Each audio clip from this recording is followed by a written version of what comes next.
నమస్తే. Welcome to our channel. నేను మీ ప్రియాంకారావు. ఇప్పుడు కవిత కొత్తగా పెట్టిన పార్టీ టీఆర్ఎస్. మరి ఈ పార్టీ ఇప్పుడు గల్లంత అవబోతుందా?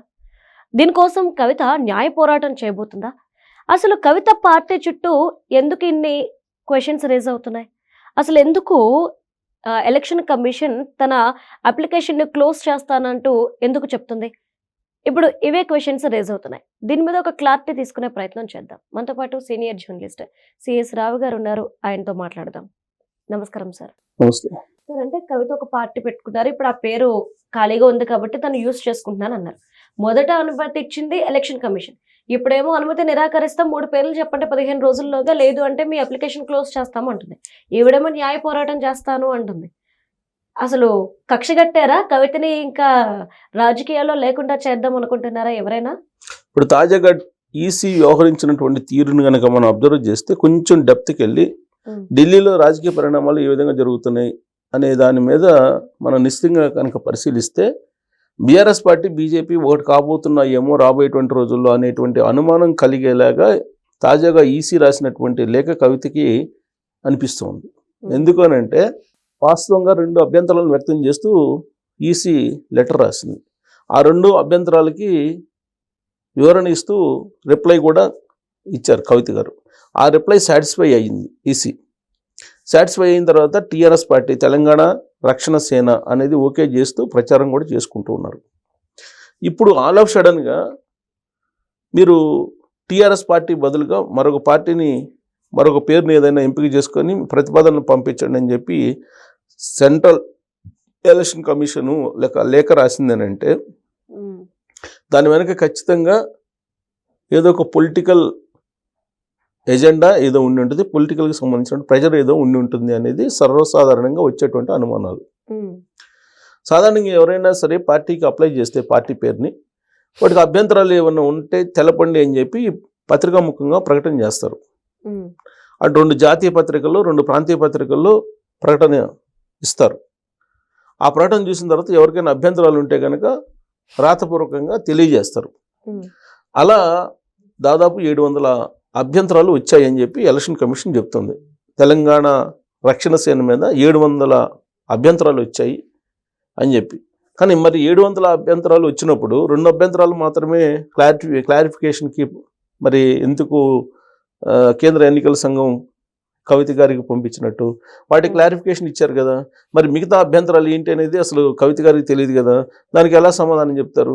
సమాధానం చెప్పకపోగా ఇప్పుడు ఎలక్షన్ కమిషన్ ఏమంటుంది, మీరు వేరే పేరుని ప్రతిపాదించండి, వేరే పేరుని పంపించండి అని చెప్పేసి అంటున్నారు. కరెక్ట్గా ఈ పాయింట్ దగ్గరే కవిత గారు న్యాయ పోరాటం చేస్తాను నేను ఎలక్షన్ కమిషన్ మీద అని చెప్పేసి అంటూ ఉన్నారు. సరే, ఇంతకీ అసలు ఎందుకు టీఆర్ఎస్ పార్టీ అనేటువంటి దాని మీద పట్టుబడుతున్నారు అనంటే, టీఆర్ఎస్ పార్టీ ఉద్యమానికి సంబంధించినటువంటి సంస్థ. అది యాక్చువల్గా అది పార్టీ కాదు, రాజకీయ పార్టీ కాదు. అది కేవలం తెలంగాణ రాష్ట్ర సమితి అనేది కేవలం రాష్ట్ర సాధన కోసం పెట్టుకున్నటువంటిది ఒక సంస్థ, ఉద్యమ సంస్థ అది. ఆ తర్వాత తెలంగాణ రాష్ట్రం ఏర్పడింది కాబట్టి నాది ఫక్తు రాజకీయ పార్టీ అని చెప్పి దాన్ని ఉద్యమ సంస్థను కాస్త రాజకీయ పార్టీగా మార్చేశారు కేసీఆర్ గారు. ఆ రోజే చెప్పారు, నాది ఫక్తు రాజకీయ పార్టీ, ఉద్యమాలతో సంబంధం లేదు, ఇక్కడి నుంచి నేను రాజకీయాలనే చేస్తాను, నేనే మటన్ నడపట్లేదు, ఇక్కడ నేను రాజకీయాలు చేస్తానని చెప్పేసి ఆయన టీఆర్ఎస్ పార్టీని ఫ్లోట్ చేశారు. ఆ తర్వాత ఏం చేశారు, తెలుగుదేశం పార్టీ నుంచి కాంగ్రెస్ పార్టీ నుంచి వచ్చినటువంటి వాళ్ళందరినీ నింపేశారు ఆ పార్టీలో. నింపి ఏం చెప్పారు, ఆయన బంగారు తెలంగాణ కోసం వీళ్ళందరినీ నేను తీసుకుంటున్నాను అని చెప్పారు. అది ఫక్తు రాజకీయ పార్టీగా వ్యవహారం నడిపారు. 2023 వరకు భరాయించారు ఆయన్ని. తర్వాత ఏం చేశారు, టీఆర్ఎస్ పార్టీని బీఆర్ఎస్ పార్టీగా మార్చారు. 2018లో కూడా టీఆర్ఎస్ పార్టీ, 2018 రెండోసారి గెలిచినప్పుడు కూడా టీఆర్ఎస్ పార్టీ.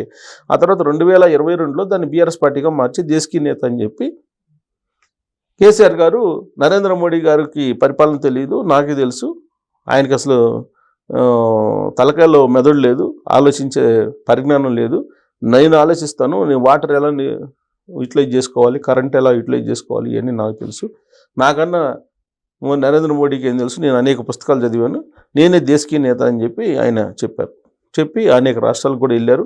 తర్వాత ఆయా రాష్ట్రాల్లో ఉండేటువంటి బలమైనటువంటి ప్రాంతీయ పార్టీలకు ఫండింగ్ ఇస్తాను, రాబోయే రోజుల్లో 100 ఎంపీ స్థానాలు తన వైపు ఉండటానికి ప్లాన్ చేస్తున్నాను, 2 విమానాలు కూడా కొనుగోలు చేస్తున్నాను, అలాగే హెలికాప్టర్లు కూడా కొనుగోలు చేస్తున్నాను, దేశకీ నేతగా దేశం మొత్తాన్ని తిరుగుతానని చెప్పి ఆయన అప్పుడు చెప్పారు.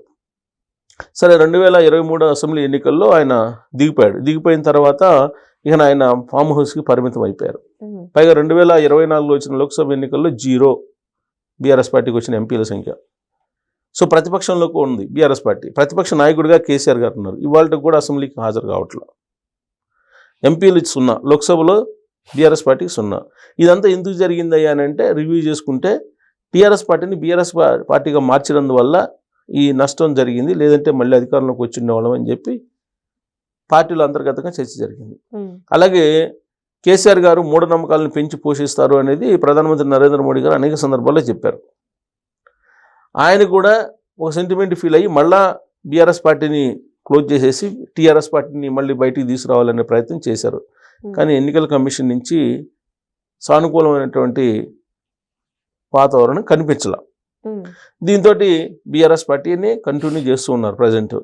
ఇలాంటి సందర్భంలో కవిత గారు జైలుకి వెళ్ళి వచ్చిన తర్వాత తిహార్ జైలుకి ఆవిడ కొత్త పార్టీ పెట్టుకునే ప్రయత్నం చేశారు. కొత్త పార్టీ పెట్టుకునే ప్రయత్నంలో ఫస్ట్ ఆవిడ ఉంది కదా తెలంగాణ జాగృతి సంస్థ, ఆ తెలంగాణ జాగృతి సంస్థనే పార్టీగా మారుస్తారని చెప్పేసి అనుకున్నారు. కానీ తెలంగాణ రాష్ట్ర సేన అనేటువంటి పార్టీని నేను అనౌన్స్ చేస్తానని చెప్పి ఎజెండా ఫిక్స్ చేసేసి అనౌన్స్ చేశారు. అనౌన్స్ చేసిన తర్వాత తెలంగాణ రాష్ట్ర సేన అనే దాని మీద అభ్యంతరాలు ఇస్తే తర్వాత దాన్ని రక్షణ సేనగా మార్చేశారు. ఇప్పుడు తెలంగాణ రక్షణ సేన అనేటువంటి పార్టీని నడుపుతూ ఉన్నారు కవిత గారు.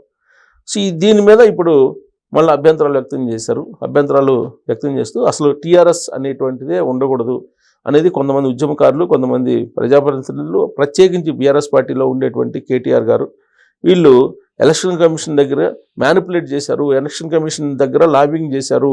ఆ కారణం చేత ఇప్పుడు కవిత గారికి తెలంగాణ రక్షణ సేన అనేటువంటిది టీఆర్ఎస్ అనేది గల్లంత అయిపోయింది, ఇక్కడ ఆ పార్టీ రాదు అనేటువంటి ప్రచారం ఇప్పుడు జరుగుతుంది. ఎందుకంటే సెంట్రల్ ఎలక్షన్ కమిషన్ లేఖ రాసింది కాబట్టి. సో దీని మీద న్యాయ పోరాటం చేస్తానంటున్నారు స్వతంత్ర సంస్థ ఎలక్షన్ కమిషన్ అనేది. అది ఏ నిర్ణయం తీసుకుంటే అదే అల్టిమేట్. సో కాబట్టి ఆవిడ ఈ నిర్ణయం తీసుకోకపోయినా ఎలక్షన్ కమిషన్ అయితే నిర్ణయం తీసుకుంటుంది. సో కాబట్టి ఇప్పుడు పరిస్థితి ఏంటి, కవిత గారిది ఇంకో పార్టీ ప్రతిపాదన చేసుకోవాల్సిందే, లేదంటే బీఆర్ఎస్ పార్టీలోకి ఆవిడ మళ్ళీ తిరిగి వెళ్లాల్సిందే. బీఆర్ఎస్ పార్టీలోకి మళ్ళీ తిరిగి వెళ్తారనే ప్రచారం కూడా జరుగుతుంది కదా.